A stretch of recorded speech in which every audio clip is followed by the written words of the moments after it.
This is January of 2025. So, okay, this is 6 months old. Ending radical and wasteful government DEI programs and preferencing by the authority vested in me as the president and the laws of the United States, blah, blah, blah. Blah, blah, blah.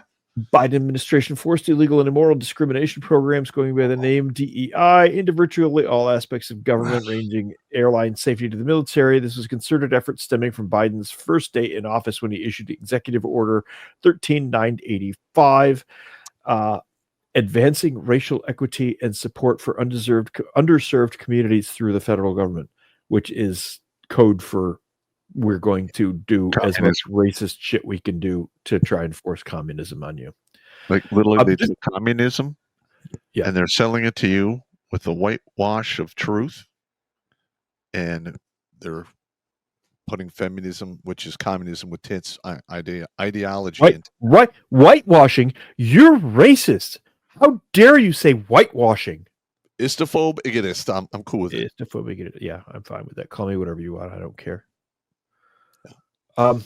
Pursuant to Executive Order 13985 and follow-on orders, nearly every federal agency and entity submitted equity action plans to detail the ways they have furthered DEI's infiltration of the federal government. The public release of these plans demonstrated immense public waste and shameful discrimination that ends today. It was only against white males. Let's be blunt. But here's the thing. DEI is discrimination against white males, period. Even today, you have people that will swear on a stack of Bibles that you cannot be racist to a white person. No, that is propaganda that came out of academia. It started at Columbia University. I know. Once again. I know, but the thing is you have the idiot, moronic sheeple wave that just kind of washed over the entire United States. And I mentioned exactly that at the beginning of the show, though, when I read the email or the conversation I was having with the attorneys. I said exactly that. They've had 60 years of brainwashing by the school system. They don't know that they don't know something. Yeah, that's right. You don't know what you don't know. Yep. Yeah, they are unaware that they have been had. So anyway, that's the president, the office of the White House going at that whole thing. Let's see. I can lighten my. There's another one. U.S. Department of Education takes action to eliminate DEI. Now, this one started triggering stuff. This is January 23, right after the president's announcement.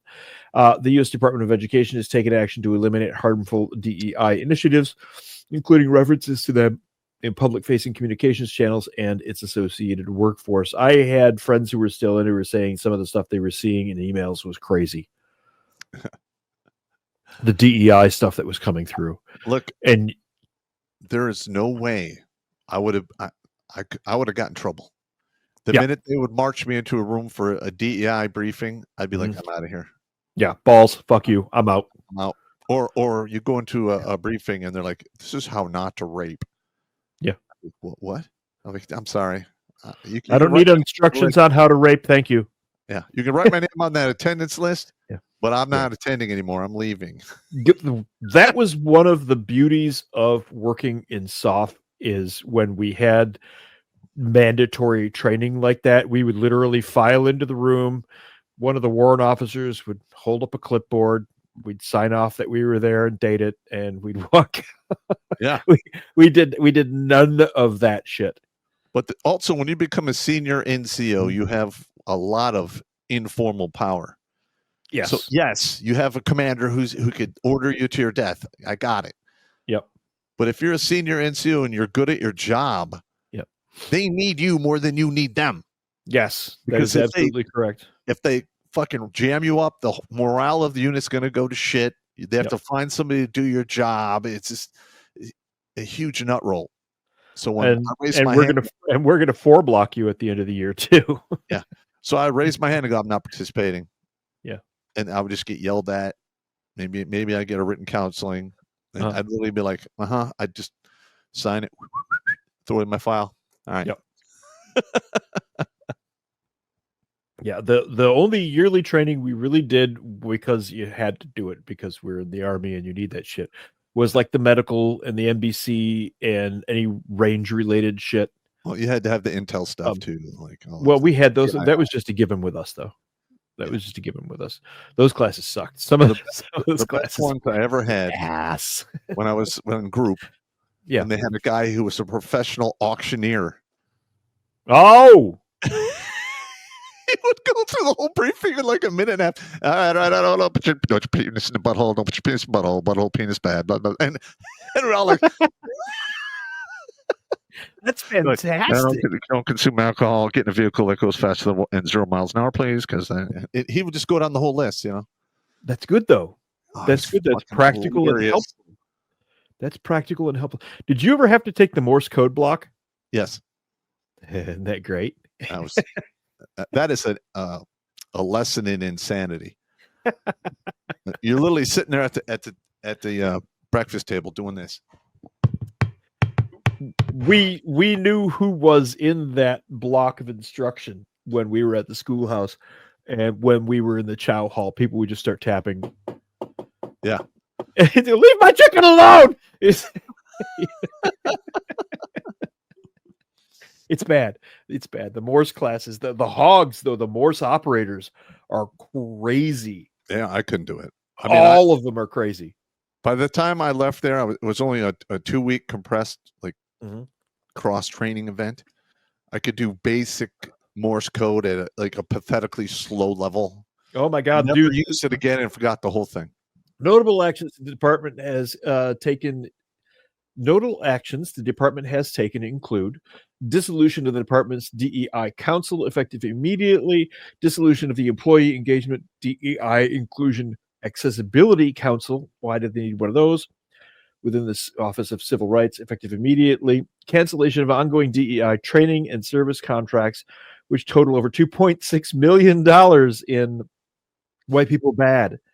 Withdrawal of the department's equity action plan. And this whole thing goes down the row. Well, that bled over very quickly to University of Michigan closes its DEI office. And that's a big deal because Ann Arbor, Michigan, for those of you who are not familiar with it, is a communist cesspool. That is like ground zero in the Midwest. Communist perverted cesspool. What do you know that I don't? Well, when you drive around there, they have streets like Felcher and Quaking Rosebud. And I mean, it is fucking insane. Wait, what? Yeah. There are streets in that city that are named after some horrific homosexual acts. So the entire county needs to be. I used to hang out there all the time. We used to go to the Nectarine Ballroom, which is a club there in the 80s. Yeah. What? How did I not know this? This has got to be new. I don't know when it happened. I remember going up there right after my divorce to see a friend of mine, and he works at IT of U of M. Yeah. And I'm literally driving out of there like, I wish God would take a shovel and just gouge up this entire county and just throw it in the trash bin. Yeah. Yeah. It's bad. It's bad. It is. Columbia is where everything began. That was the seat of American Bolshevism.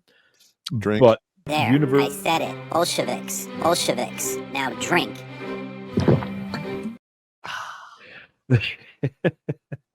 University of Michigan is the Columbia Midwest for all of that stuff. It's really, really, really bad. Now, this happened in March, at the end of March this year. University of Michigan, one of the leading academic bastions of diversity, equity, and inclusion in the country, is shuttering the doors of its Office of Diversity, Equity, and Inclusion and shutting down its model DEI program. See, it was a model program. Uh-huh. In an email, the university's leaders pointed to the court-ordered enforcement of President Donald Trump's executive order on restoring merit-based opportunity. What a novel idea. Earning your way into college, having to have the grades for it, rather than just the correct skin color, number of limbs, and where you put your pee-pee. That's another thing that blows my mind. If you like to put your fleshy appendage into a slot B, you should get a whole additional set of rights and privileges. how does that make fucking any sense?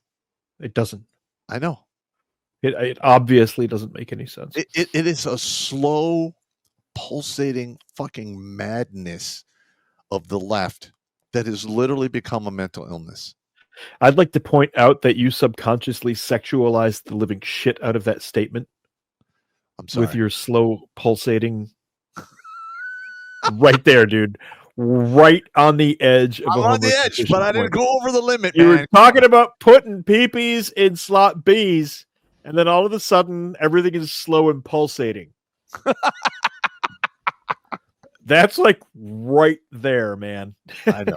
I'm just saying. Flirting with the line. Flirting with the line. Skirting the line. So, anyway, with University of Michigan reeling in its DEI, who here in the classroom can tell me what the fuck is actually going on? Bueller, anyone? Money. Money. They want money. Federal money. They want the federal money. Yep. And a lot of them want to virtue signal. I'm doing the right thing because those people are downtrodden and they've been fucked over for years and years. It's time to do the right thing. What will happen, particularly in the major universities like University of Michigan, is they will remove all references to the DEI program and find another way to do it. That's right. Without attaching a label. But here's the thing, though. They can do that, but it's not going to work. Last December, I was at a major graduation at Michigan State, which is one of our premier ag schools. There's Texas A&M and there's Michigan State. Those are our two biggest ag schools. They introduced the deans of each school. The dean of the English and Literature program sounded like a bad caricature from Bill Cosby's The Cosby Kids. The dean of the English and Literature program sounded like fucking Mushmouth. Wow. Okay, that's the level it's gotten to. And he was probably chosen deliberately to mock that whole thing. Correct. Watch Grunt Speak live every Tuesday and Thursday at 8 p.m. Eastern.